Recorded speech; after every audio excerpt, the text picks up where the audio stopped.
Assalamualaikum warahmatullahi wabarakatuh. Selamat siang teman-teman. Perkenalkan, nama saya Lala Mustika dengan NIM 43040020073. Saya dari program studi Psikologi Islam Fakultas Dakwah dari kelas 2C. Nah, pada kesempatan kali ini saya akan membahas penjelasan musafir terkait penafsiran tentang ayat-ayat Al-Quran, tentang proses penciptaan manusia, pertumbuhan, dan juga perkembangannya. Berikut penjelasan dari saya. Manusia merupakan makhluk pertama yang disebut Allah dalam Al-Quran melalui wahyu pertama. Di dalam Al-Quran, Allah menyebut manusia dengan beberapa term seperti Al-Insan, Al-Nas, dan juga Al-Bashar. Al-Quran mengungkap proses penciptaan manusia dalam Quran Surah Al-Mu'minun ayat 12-14 yang berbunyi, dan sungguh kami telah menciptakan manusia dari saripati atau berasal dari tanah, kemudian kami menjadikannya air mani yang disimpan dalam tempat yang kokoh yaitu rahim. Kemudian air mani itu kami jadikan segumpal daging, dan segumpal daging itu kami jadikan tulang belulang, lalu tulang belulang itu kami bungkus dengan daging, kemudian kami jadikan dia makhluk yang berbentuk lain. Maka Maha Sucilah Allah, pencipta yang paling baik. Nah, selanjutnya saya akan menjelaskan tentang tafsir tentang proses penciptaan manusia, pertumbuhan, dan perkembangannya. Antara lain yaitu yang pertama ada tafsir Al-Quran Al-Azim oleh Ibnu Katsir. Dalam tafsirnya, Ibnu Katsir menjelaskan bahwa Allah Subhanahu wa Ta'ala berfirman dengan menceritakan bagaimana manusia itu diciptakan yang berasal dari saripati tanah, ialah Adam.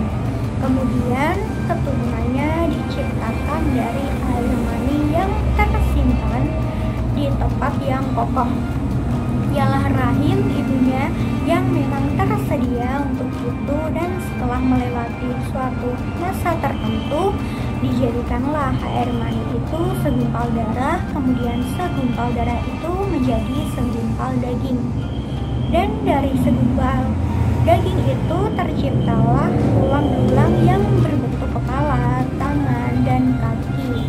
Kemudian dibungkusnya tulang-tulang itu dengan daging, otot, dan urat-urat. Maka terciptalah suatu makhluk yang berbentuk lain, dan kepadanya lah ditiupkan roh. Diberinya sarana pendengaran, penglihatan, mencium, bersuara, berpikir, dan juga bergerak, sehingga lengkaplah ia menjadi manusia yang utuh sempurna sebagai makhluk Allah yang pilihan dan termulia. Kemudian yang kedua yaitu ada tafsir Al-Maraghi oleh Ahmad Mustafa Al-Maraghi. Dalam tafsirnya, Mustafa Al-Maraghi menjelaskan bahwasanya Allah menciptakan asal jenis dan individu yang pertama yaitu Adam alaihissalam dari saripati tanah pilihan yang tidak kotor. Kemudian Allah menjadikan makhluk yang lain yang berbeda sama sekali dengan penciptaan Nabi Adam alaihissalam. Nah, kemudian yang ketiga yaitu ada tafsir Al-Azhar. Nah, ini menurut Hamka menafsirkannya dengan cara menjelaskannya secara global dari beberapa fase penciptaan manusia tersebut. Ia menafsirkan dengan membagi fase penciptaan manusia menjadi 7 fase. Fase-fase yang dimaksud ialah yang pertama ada fase turab. Menurut Hamka, bahwa fase turab ini tidak hanya berkenaan dengan manusia pertama saja, yaitu Adam, tetapi juga kita semua diciptakan dari tanah. Menurutnya, bumi yang terkena siraman air hujan akan menumbuhkan berbagai macam tumbuh-tumbuhan, sayur-sayuran, buah-buahan, bahkan segala macam makanan pokok seperti padi, jelai, dan gandum, dan juga sagu. Dari berbagai macam makanan itulah terjadi zat-zat yang dapat menyuburkan hidup manusia. Kemudian yang kedua yaitu ada fase nutfah. Nutfah asalnya dari beberapa makanan yang kita makan sehari-hari.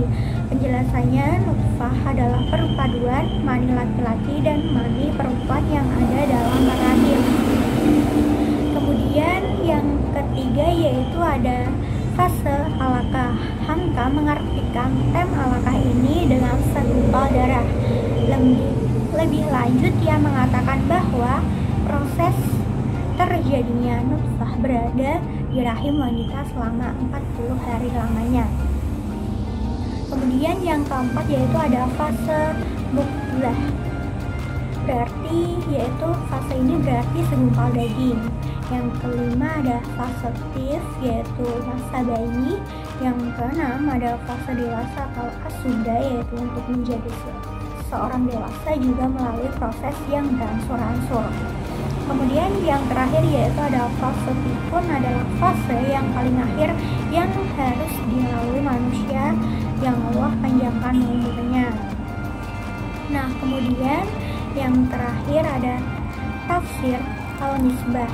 Ini adalah pesan, kesan, dan keserasian Al-Quran oleh Muhammad Quraisy Shihab. Dalam tafsir ini disebutkan bahwa Quran surah Al-Mu'minun 23 ayat 12-14 menjelaskan tentang proses penciptaan manusia.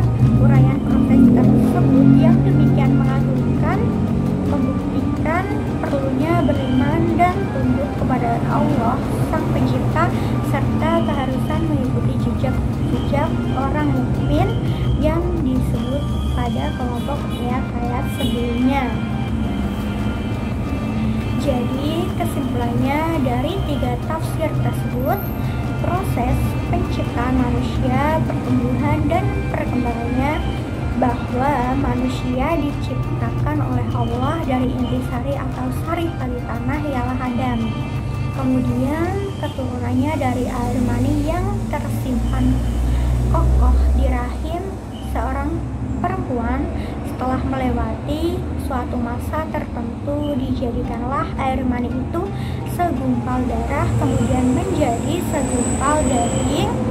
Kemudian terciptalah tulang belulang pada anggota tubuh yang dibungkus oleh daging, dan terciptalah suatu manusia yang berbentuk lain yang diberi roh, yang kemudian diberi macam-macam indera.